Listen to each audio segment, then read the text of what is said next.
Hi. I wanted to talk to you about fulfillment. And a lot of the times you talk about happiness and joy in the moment, and a lot of your talk just now was... Before you go, we are going to hear you fully, but we're just going to stick a couple of things in. Fulfillment really is that state of non-resistance that we talked about. That state of non-resistance, which is the emotion that you just started to express. And if there is a steady state of non-resistance, then everything will fill in around that. It will feel full. It will fulfill you. But accomplishing that feeling is what is required for an ongoing state of fulfillment. Now we'll hear you more because we know you mean some other things. Yeah, but that's a really cool way to change the word. When I think about it, I think about accomplishment, like the thing that I have, a big dream that I was given by source. All right, so let's talk about that. Step one is your mechanism for accomplishment, because step one causes you to reason, to compare, to experience, to have exposure to life, to decide. So step one really is an accomplishment state, the beginning of accomplishment. That's where you actually do the creation. That's where you find each and every ingredient and put it there. But to really allow to really be fulfilled, now you've got to accomplish letting it be. We're going to give you a statement that we've offered for a long time that's going to be so much more meaningful in this moment. Whether it's an empire that you are accomplishing, or a relationship that you're accomplishing, a big pile of money that you're accomplishing, a building of magnificent structures, anything that you're accomplishing, all of it, 99.9999, just shy of a tiny little infinitesimal indiscernible percentage, is accomplished before the first movement of the stones or the boards or the bricks or the nails or the workers. Before any of that begins to take form, most of it is accomplished, because it's a vibrational accomplishment that you can't fail at. But as humans, it's good. You want this manifestation to come out here on the leading edge where it can be realized by all. You want to see it and hear it and smell it and taste it and touch it. And when you stand in the midst of something that you've accomplished, it is divine. But we want it to feel divine and delicious all the way along its evolutionary track. We want you to really get it, that the joy really is in the journey. And if you could begin now, and we think you can, by accepting the accomplishment of the building of the vortex, the accomplishment, the mastery of you being willing to expose yourself to life, to make choices. But then the real mastery comes in being able to line up with the choices that you've made. And the key is, Esther's been playing with this for a few weeks now. So a daydream comes, and it's so delicious, and she can't quite hold it because it's too ethereal even still. There's stuff in it that she can find and stuff that she's still not ready to receive. But there's enough of it that it's beginning to take form, and over again, she'll be there for 5 or 10 or 15 or 20 seconds, blissed out over the idea of it, and then she tries to be practical. She starts hiring people to make it happen. Dun, dun, dun. And then she feels herself losing it right away. Or she tries to fill it in some way, because, thank you so much for this question, because her accomplishment is in the dream, not in the gathering of the people who will make it happen. Law of attraction accomplishes that.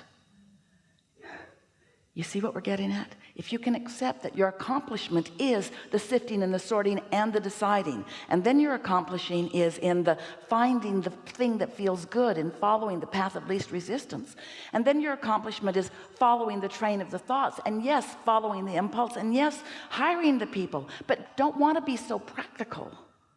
that you get out ahead of yourself. Wait until the gestation is so evolved that it's got to be born. It's just ready to be born. You can't keep it in there any longer. It's got to be born. It'll come out where you can then enjoy the pleasure of this phase of it. Does that sort of make sense to you?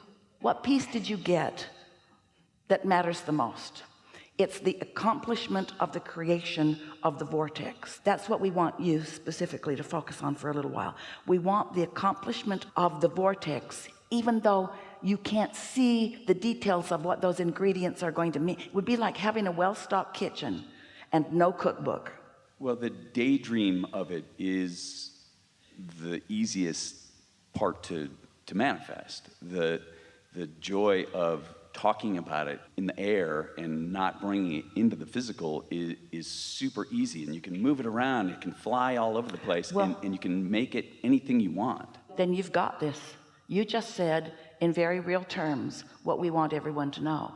When it's easy as you say it is, as you mean that it is, then you've got this. Jerry wrote a paper years ago entitled, "Keep Your Ideas to Yourself Until They Are Fully Developed." And it was addressing this very fact, although he didn't know it. He did not know us when he wrote that paper. He had not evolved in his understanding of vibration and resistance and that sort of thing. But he had just seen so many people start to dream and talk about it. And then practical, well-meaning people around them would talk to them in practical terms and kill their dream. And it's not just the practical, well-meaning people around you, it's you, your practical, well-meaning self. Because you still really believe that you got to make it happen. And usually the reason that you believe that you got to make it happen is because you're trying to prove worthiness to someone or something.